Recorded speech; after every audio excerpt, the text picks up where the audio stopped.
Hello and welcome to GreenFleet Talks. My name is Kate Armitage. I'm your host for our discussion today, and I'm delighted to be joined by Matt Fieldhouse, who is Managing Director at Mobility in Motion. Hello, Matt. Nice to meet you. Yeah, nice to meet you. Matt, it's the first time that we've spoken. I must admit, I'm quite looking forward to this conversation because it's a slightly different angle to the sorts of discussions we usually have. So, Sure. Matt, why don't you tell me a little bit about Mobility in Motion and the work that you're doing? Yeah, absolutely. Thank you. I'd love to. So Mobility in Motion was born out of a desire to ensure that we could guarantee that vehicle access and use was available to all. And that's to include people with either age-related conditions or diagnosed conditions where using traditional methods for driving and accessing a vehicle, wasn't particularly suitable. Great, thank you, Matt. And of course, here at GreenFleet, we tend to focus on more environmentally friendly vehicles. And we will be talking about EVs. And I kind of think, oh, this is such a positive development because electric vehicles in many ways lend themselves to people who have mobility issues, not just the vehicle themselves, but also the charging of the vehicles and the advantages that can bring being able to refuel from home. So what kind of adaptations are you doing for electric vehicles?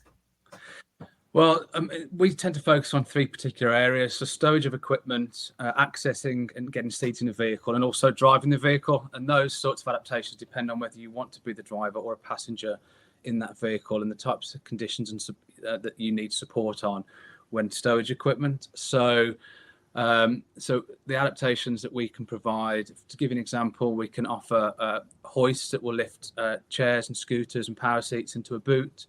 We can offer specialist turnout seats that will allow you to access the vehicle easier. They'll automatically come out of the door and lower down, so you can get seated a lot easier. Right the way through to an array of driving aids, so be it steering related, so hand controls, through the different types of pedal arrangements to accommodate conditions with that require support in using particular pedals. So, but absolutely.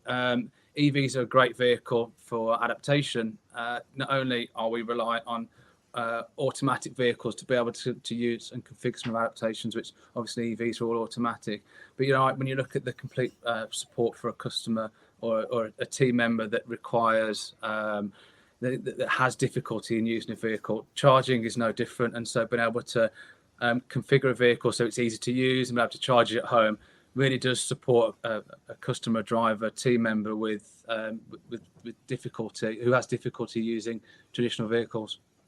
Great. Okay. I mean, that's really helpful, Matt. And you were talking about helping people access the vehicles, either the driver or indeed a passenger, and getting in and out of the vehicle.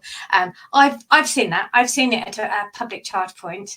Because it needs more space, doesn't it? And it highlights the work that ChargeSafe are doing around making sure that the charging infrastructure is fit for purpose for all drivers, particularly those with mobility needs who need more space around the vehicles. You're right, and you'd be surprised though. Whilst the vehicles do require, good access to them, they don't require perhaps as much room as some would expect. So, to be able to load a chair into a boot, you literally require the width of the chair behind the vehicle, and as the seat comes out of a door, it sits within the door width and and protrudes no further than the standard door. So you're right. We need to ensure that where the vehicles are parked and charged, there's room to open the doors fully and the boot fully, but no more than that. So but it's a really good point. We have to make sure that is considered in any design where infrastructure is being put in place. Great. Now, Mobility in Motion is at the forefront of this, and you have already done adaptations. So which EVs have you got experience of working with? Wow. So, the way our business operates is we look to introduce adaptations through dedicated kits. So we focus very much on ensuring that we get access to the latest vehicles. We can design and build kits that are specific for those vehicles. What we're really conscious of is that we're, intrusion to a vehicle with our products is limited, and that actually when a person's finished with that vehicle, that the equipment can be removed and the vehicle returned to OEM standard. So we get access to pretty much all of the latest vehicles coming through. We've already designed kits for over 30 EVs, so all the most popular ones that are out there at the moment, the Audis, Teslas, the VW ranges, Skodas. So we've designed many kits, and we design roughly 2 kits a week for new vehicles. So we work closely with car groups and OEMs to get access to the vehicles. We even work with some OEMs ahead of vehicle launch to make sure we've got kits so that their vehicles remain accessible to a broader demographic. Great. Okay. But broadly speaking, you can do this with any EV. Absolutely, with any You've either EV. done it already or it'll be for the first time. Yeah, exactly. And it's quite exciting when we get a new car, but we'll have customers that will get in touch with us and say, look, we're looking to buy this car.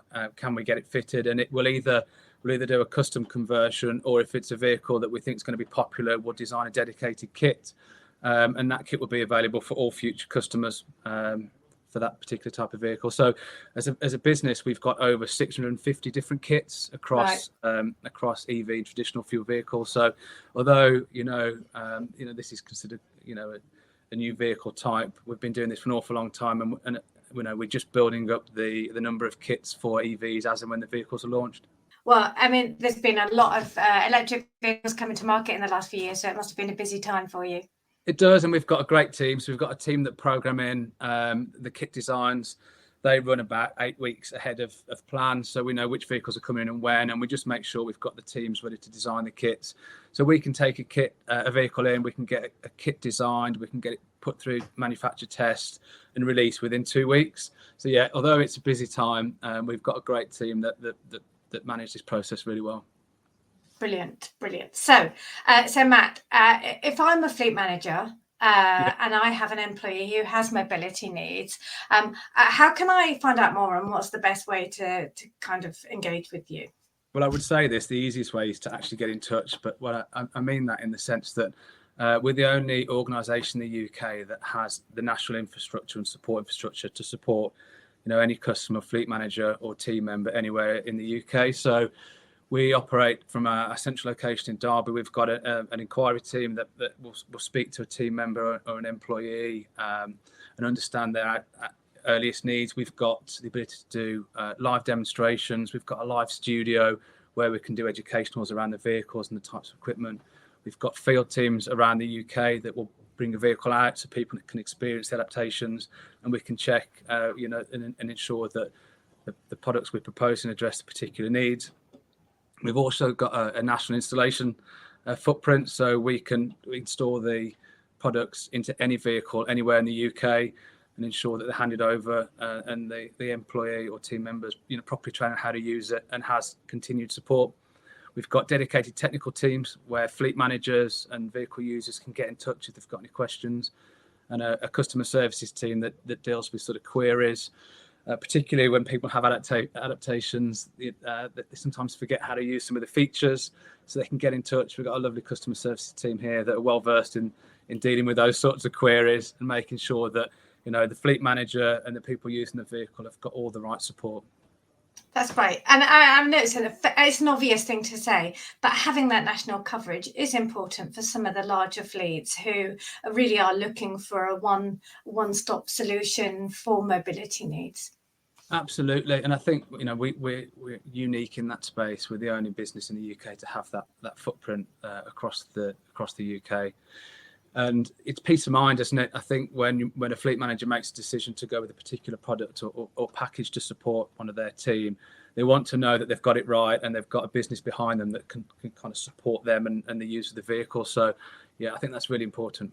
Yeah, I agree. I don't want to labour the point, but you mentioned previously that even whilst you're doing the adaptation, you've got one eye on the kind of end of life of that vehicle, and that you need to be able to reinstate the vehicle to its original state.